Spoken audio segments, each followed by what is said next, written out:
Decades before people were rocking iPods, this was the portable music player that allowed the average person to play a whole album on the go. Before we begin, we publish new content all week long, so be sure to subscribe to our channel and ring the bell to get notified about our latest videos. Welcome to Context TV, and for today's breakthrough product, we're discussing the Sony Walkman. Setting the stage. Compact cassettes hit the market in the 1960s as a way to record voice memos, but they slowly became popular to handle music as well. While tape took a long time to compete with vinyl records sales-wise, it gave listeners an easy way to transport their music. People started listening to 8-track tapes on car rides, and then cassettes on large yet portable boombox stereos. Cars presented a financial barrier for many people, however, while the outwardly loud nature of boomboxes wasn't for everyone either. Invention by necessity. Rather than Sony creating the Walkman to solve this problem of portability and affordability, the inspiration came from a personal request. Sony co-founder Masaru Ibuka loved listening to music on his long business trips, but was allegedly using Sony's bulky TC-D5 tape machine to do so. This forced Ibuka to essentially carry a large and delicate electronic brick on all his travels. He asked Norio Oga to develop a smaller machine that simply played audio instead of recording it as well. This resulted in the TPS L2 tape player in 1979, which was sold in Japan at the time for somewhere between $150 and $200. Though that would translate to about $500 now, that was an affordable alternative to a boombox at the time.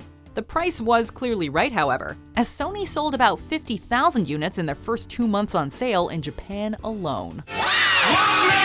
W&M 世界的ニューアクション Walkman Sony. After beating their initial sales projection of 5,000 units, Sony launched their player in America in 1980. Put on a Walkman and see the world in a whole new light. Sony Walkman. The Walkman from Sony, the one and only. Ibuka and Oga weren't the original inventors of this personal tape player, however, since Andreas Pavel patented his own machine back in 1977 that he called the Stereo Belt. Pavel wasn't recognized by Sony as the creator of Walkman-like devices until the early 2000s, when he brought the tech giant to court. So many buttons. Right out of the gate, the TPS L2 was a versatile music player, with dozens of features. Along with all the standard play, stop, and tracking buttons, the TPS L2 had a built-in tone controller as well. It also came with 2 headphone jacks so couples could listen together, which has sadly disappeared from modern music players. While the dual volume sliders were partly designed for stereo, they also solved issues when tapes wouldn't align audio channels correctly. The hotline button overrode your music so that you could hear outside noise like cars or subway announcements. It used an onboard microphone to transmit the sound to your ears, which was perfect for people tired of constantly removing their headphones. With the essentials plus a few practical extras, the first generation of Walkman was far from basic. What's in a name? Walkman became a ubiquitous term for just about any tape player for multiple decades. But it took time for Sony to actually adopt that title everywhere. So they called it a Walkman, because you put it on your head and you could walk, man.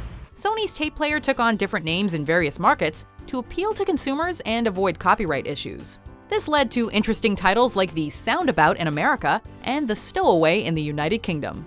Eventually, Sony settled on Walkman as their overall name, given that it was a portable version of their Pressman recorder. Golden years. Walkman! After it came stateside, the Walkman was a huge success in the United States. Portable but personal music was an exciting revolution, and one that could be marketed on the basis of individuality. Music fans were able to take their music on a walk or on the bus as well. The Walkman also arrived during the American aerobics craze, which presented active people with a way to work out on their own.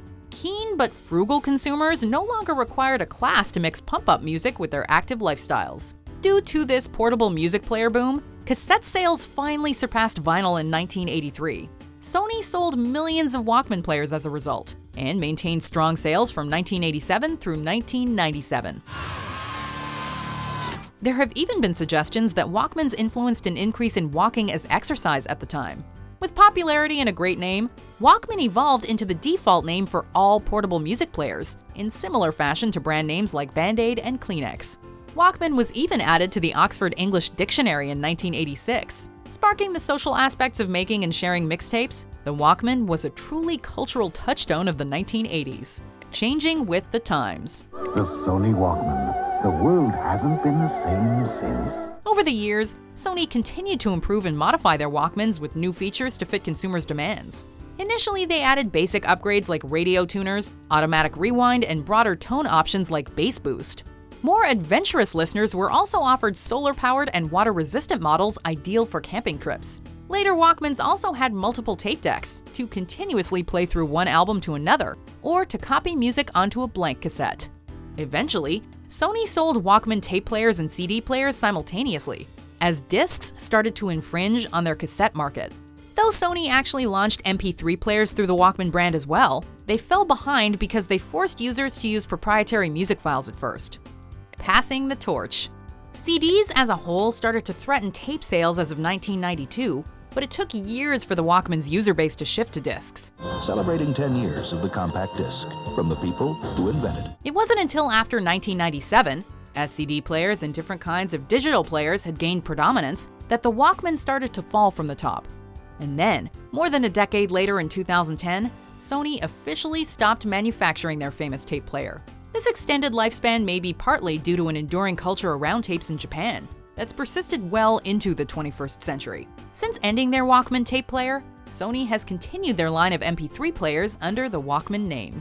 By giving music lovers a way to listen to music anywhere they went, the Walkman truly changed the game. Its ease of use helped it grow into an essential 80s gadget, with appearances in Footloose and even modern films like Guardians of the Galaxy. With all the fun and innovation it brought with it, the Walkman was the music player for a generation. Companion, what were you retrieving?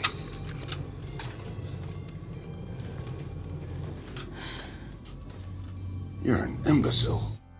Check out these other great clips from Context TV, and be sure to subscribe and ring the bell about our latest videos.